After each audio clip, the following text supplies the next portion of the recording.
पहले अखबार छप के बिकते थे और आजकल बिकने के बाद छप रहे हैं। अर्नब गोस्वामी पिछले 3 महीने से नेपोटिज्म की वकालत कर रहे हैं और अपने खुद के चैनल में अपनी वाइफ को न्यूज प्रोडक्शन में और एडिटर्स हेड बना रखा है। अगर कोई बिल पास हो रहा है तो उसमें आपको ज्यादा दिमाग लगाने की जरूरत नहीं है। फायदा बताने के लिए सुधीर चौधरी और नुकसान बताने के लिए रवीश कुमार।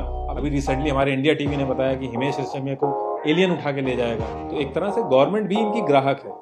कोई अपने ग्राहक के ही अगेंस्ट में जाएगा तो उसकी दुकान बंद होना तय है। काम सारे न्यूज चैनल एक ही जैसा कर रहे हैं, बस इन्होंने गुट अलग अलग पकड़ रखे हैं। उसमें नीरा राडिया बरखा दत्त को समझा रही है कि अगले कॉलम में किस नेता को ऊपर रखना है, किस नेता को नीचे रखना है। पूरी सौदेबाजी चल रही है। बाहर की कंट्रीज में सोशल मीडिया पे झूठ बोला जाता है और मेन स्ट्रीम मीडिया उसको क्लियर करती है, और हमारे यहाँ मेन स्ट्रीम मीडिया झूठ बोलती है और लोग आगे सोशल मीडिया पे उसको क्लियर करते हैं। महात्मा गांधी जी लोगों के घर घर नहीं गए थे अपनी बात पहुंचाने। जब वो जेल में भी थे तो उन्होंने अपने विचार लोगों तक न्यूज़पेपर के थ्रू पहुंचाए। इसीलिए मीडिया को फोर्थ पिलर ऑफ डेमोक्रेसी बोला जाता है, क्योंकि आज का मीडिया अगर पहले होता तो ब्रिटिशर्स उसको खरीद लेते और हम लोगों को ये यकीन दिला दिया जाता कि ईस्ट इंडिया कंपनी कितनी बेनिफिशियल है हमारे देश के लिए।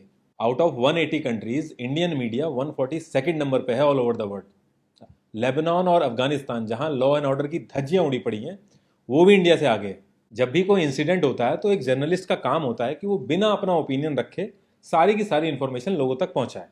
उसके बाद लोग खुद डिसाइड करें कि उन्हें क्या मानना है, क्या नहीं मानना है, क्या समझना है और क्या नहीं समझना है। अब प्रॉब्लम ये आ रही है कि यहाँ पे आपको समझाया जा रहा है कि इस पर्टिकुलर इंसिडेंट से आप ये समझिए। एक जर्नलिस्ट जो आप तक इंफॉर्मेशन पहुंचा रहा है, उस इंफॉर्मेशन के बेसिस पे बहुत सारी पॉलिसीज पे भी फर्क पड़ता है। तो एक जर्नलिस्ट की बहुत बड़ी जिम्मेदारी बनती है कि वो अपने मुंह से एक एक शब्द बहुत ही सोच समझ के निकाले। मान लो आपके पास एक ईमेल आया है जिसमें ये लिखा है कि आपकी 50 करोड़ की लॉटरी लगी है और उस 50 करोड़ की लॉटरी को पाने के लिए आपको $500 ट्रांसफर करना पड़ेगा अकाउंट में। तो आप करोगे? नहीं करोगे। आपको लगता है दुनिया में कोई भी ऐसा आदमी होगा करेगा? नहीं लग रहा है ना, नहीं करेगा कोई। $90 मिलियन, 650 करोड़ से भी ज्यादा रुपए का नुकसान हुआ है लोगों का इस ईमेल के फ्रॉड की वजह से। तो सोचो, ऐसे लोगों को गलत इंफॉर्मेशन देके उनसे वोट लेना कितना आसान होगा। लोगों को यह भ्रम होता है कि वो अपनी मर्जी से वोटिंग बूथ पे जाके अपनी फेवरेट पार्टी या कैंडिडेट को वोट दे रहे हैं, और जिस नॉलेज और इन्फॉर्मेशन के बेसिस पे आपने डिसाइड किया है कि आप जिस पार्टी या कैंडिडेट को वोट देंगे, अगर वो नॉलेज और इन्फॉर्मेशन ही गलत हो तो। अगर आप इसको ध्यान से समझें तो एक प्रॉपर प्लानिंग के तहत आपसे वोट डलवाया जा रहा है और आपको यह भ्रम है कि आपने अपनी मर्जी से वोट दिया है। स्टीव बैनन, जो कि एक्स स्ट्रेटेजिस्ट भी रहे हैं व्हाइट हाउस के, उन्होंने 2019 में एक बात कही थी कि रूलिंग गवर्नमेंट का जो एक्चुअल ऑपोजिशन होता है वो मीडिया होता है, और मीडिया से डील करने के लिए आपको ज़्यादा स्ट्रेटेजी नहीं लगानी है। आप मीडिया में गार्बेज भर दीजिए और लोगों का ध्यान सिर्फ गार्बेज पे रहेगा और आप अपना काम आसानी से कर सकते हैं। ऑफिशियल पीइंग ह्यूमन, जो इंडिया के टॉप 4 न्यूज़ चैनल हैं, उन्होंने जो लास्ट 55 डिबेट्स की हैं उसका डेटा इन्होंने शेयर किया है। मैं आपको कंसोलिडेट करके बता देता हूँ। अटैकिंग पाकिस्तान, इस पे 79 डिबेट्स हुई हैं। अटैकिंग ऑपोजिशन, इस पे 66 डिबेट्स हुई हैं। प्रेजिंग गवर्नमेंट 36 डिबेट हुई है। राम मंदिर 14 डिबेट हुई हैं। पीएमसी बैंक 1 डिबेट हुई है। Unemployment 0, national security 0, farmers 0, economy 0। Out of 202 debates सिर्फ 2 डिबेट्स काम की हुई हैं, और इनके नाम भी बहुत इंटरेस्टिंग रखते हैं लोग। ये पीओके वापस दे दे इमरान, मेरे राम वर्सेस तेरे राम, मोदी का प्रण, पाकिस्तान का चीर हरण, विपक्ष पड़ा है चक्कर में, कोई नहीं है टक्कर में, जब तक तोड़ेंगे नहीं तब तक छोड़ेंगे नहीं, मोदी के 100 दिन वर्सेस विपक्ष के बुरे दिन, मंगल भवन अमंगल हारी, राम मंदिर की करो तैयारी। जो एक्चुअल जर्नलिज्म होता है उसमें बहुत ही मेहनत लगती है। आपको डिटेल्ड रिपोर्ट बनानी होती है, आपको बाहर निकल के ग्राउंड रिपोर्टिंग भी करनी पड़ती है। अब इतनी मेहनत की बजाय ये जो एंकर्स हैं, जो एक्टिंग साइड पे ज़्यादा शिफ्ट हो रहे हैं, इन्हें तो बस एक्टर कहना चाहिए, जिन्हें नॉलेज कम और एक्टिंग ज़्यादा आती है, ये लोग 4 लोगों को पकड़ के डिबेट कराना शुरू कर देते हैं। और आप नोटिस करोगे, जो लोग ज़्यादा हल्ला करते हैं, ज़्यादा कंट्रोवर्सी करते हैं, जो लोग ज़्यादा चीखते चिल्लाते हैं, उन लोगों को ये लोग बार बार बुलाते हैं। और इनको देश के लोगों के ऊपर इतना ज़्यादा कॉन्फिडेंस है कि एक ही आदमी को अलग अलग नाम से, अलग अलग टाइटल से बना बना के हर बार डिबेट में बैठा देते हैं। अब इतना तो हर कोई कह रहा है कि इंडियन मीडिया बिका हुआ है, और अगर ऐसा है तो बिकी हुई चीज़ के खरीदार भी होते हैं। अब ऐसा तो है नहीं कि जो गवर्नमेंट जीती है खाली उसी के पास पैसा है। पैसा तो जो हारी है उसके पास भी है, पैसा तो हर पार्टी के पास है। और अगर ऐसा होता तो हर चैनल पे अलग अलग प्रोपेगेंडा चल रहे होते। लेकिन आप नोटिस करोगे कि जो भी प्रोपेगेंडा होता है वो कॉमन रहता है हर चैनल पे। तो इसके पीछे भी रीज़न है, ये इतना सिंपल नहीं है। अब इसमें पहला आता है मीडिया कंसोलिडेशन। इसमें कुछ चुनिंदा लोग एक पर्टिकुलर कंट्री के मीडिया को टेक ओवर करते हैं डायरेक्टली और इनडायरेक्टली। अगर आपको इंडिया में कौन लोग इन्वॉल्व हैं उसके नाम पता करने हैं तो www.rsf.org इसमें आप चेक कर सकते हैं। ये एक नॉन प्रॉफिट ऑर्गेनाइजेशन है जिसने बहुत सालों तक रिसर्च करी और अलग अलग कंट्रीज में जो मीडिया हाउसेज हैं उनको कौन टेक ओवर कर रहा है उनके नाम इसने रिवील किए। एक मेन स्ट्रीम न्यूज़ चैनल को रन करने के लिए 80 से 100 करोड़ रुपए चाहिए। उसके बाद डिस्ट्रीब्यूशन के लिए 30 से 50 करोड़ रुपए चाहिए ताकि वो पर्टिकुलर चैनल आपके टीवी सेट तक पहुंच सके टाटा स्काई या डीटीएच के थ्रू। उसके बाद establishment cost, production cost, salary, जो न्यूज़ गैदरिंग के लिए reporters all over the India या फिर ऑल ओवर द वर्ल्ड जाते हैं उसकी कॉस्ट। तो इन टोटल अगर आप देखें तो न्यूज़ चैनल चलाना अपने आप में एक बहुत कॉस्टली अफेयर है। अभी न्यूज़ चैनल दो तरीके से कमाते हैं, पहला सब्सक्रिप्शन, दूसरा एड्स। सब्सक्रिप्शन ये जो टाटा स्काई, डीटीएच, इनमें हम एक पर्टिकुलर चैनल है जो न्यूज़ चैनल है उसको पे करते हैं 1 से 3 रुपए के बीच में, लेकिन 75% डिमांड इनकी पूरी होती है एड्स से। और किसी भी चैनल को अगर बने रहना है तो उसकी मजबूरी हो जाती है एड्स पे डिपेंडेंट होना, और ये सबसे बड़ी प्रॉब्लम है जिसकी वजह से सारी चीज़ें शुरू होती। 2019 के चुनाव में 25,000 करोड़ से भी ज़्यादा खर्च हुआ था सोशल मीडिया और एड्स पे। तो एक तरह से गवर्नमेंट भी इनकी ग्राहक है, और कोई अपने ग्राहक के ही अगेंस्ट में जाएगा तो उसकी दुकान बंद होना तय है।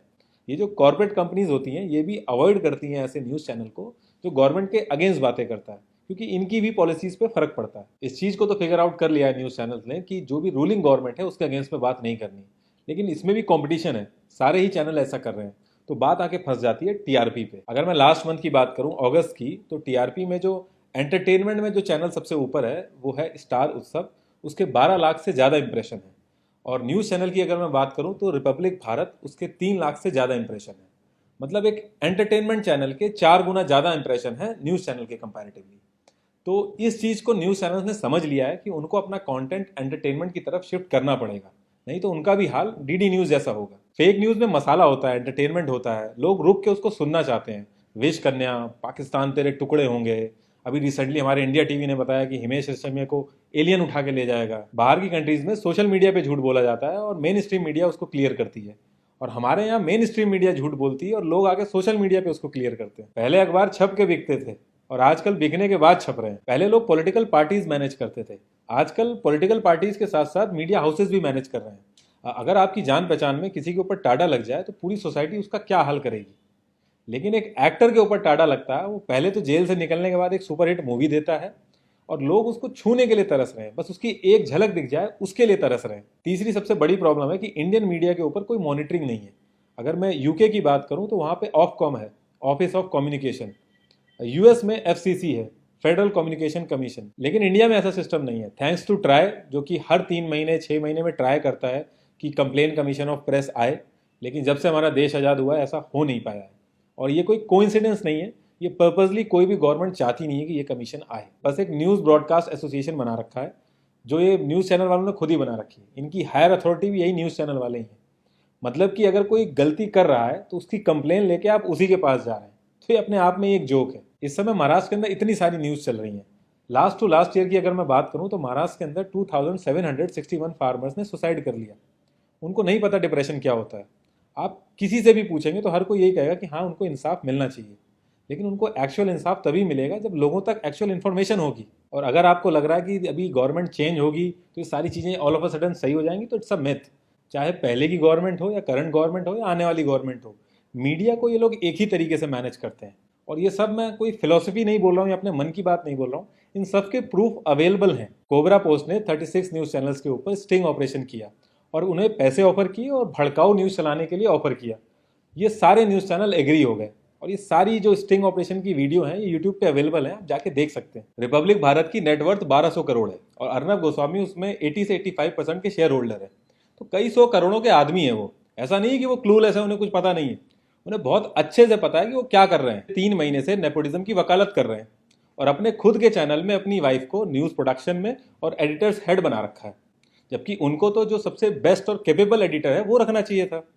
लेकिन इनको कॉन्फिडेंस इतना है लोगों के ऊपर कि सबको बेवकूफ़ समझते हैं। कुछ न्यूज़ चैनल ऐसे प्रिटेंड करते हैं कि सारा न्यूज़ चैनल खराब है, जो रियल जर्नलिज्म है वो खुद कर रहे हैं। अगर मैं स्पेसिफिकली एनडीटीवी की बात करूं तो 2010 में ये खुद भी एक्सपोज हो गए थे।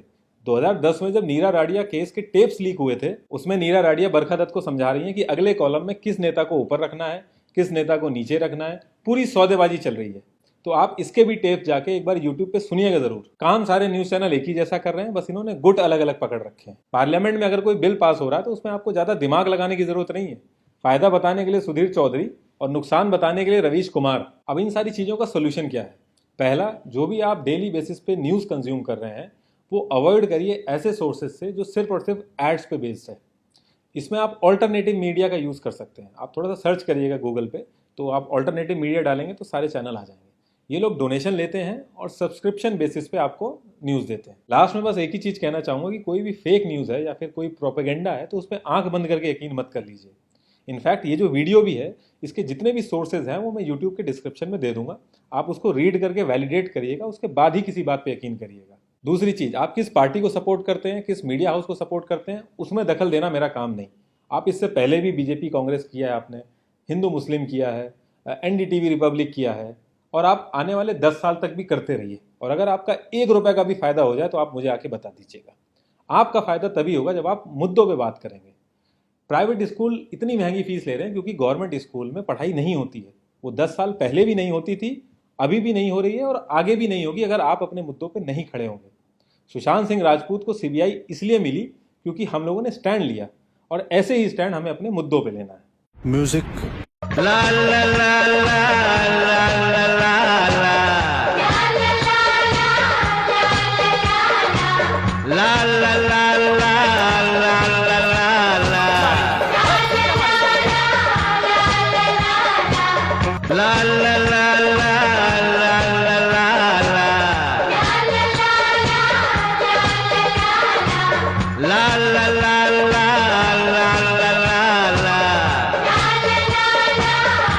उठा के फेंक दीजिए टीवी को घर से बाहर। ना मोबाइल में देखिए, ना दीवार पर चिपका के देखिए।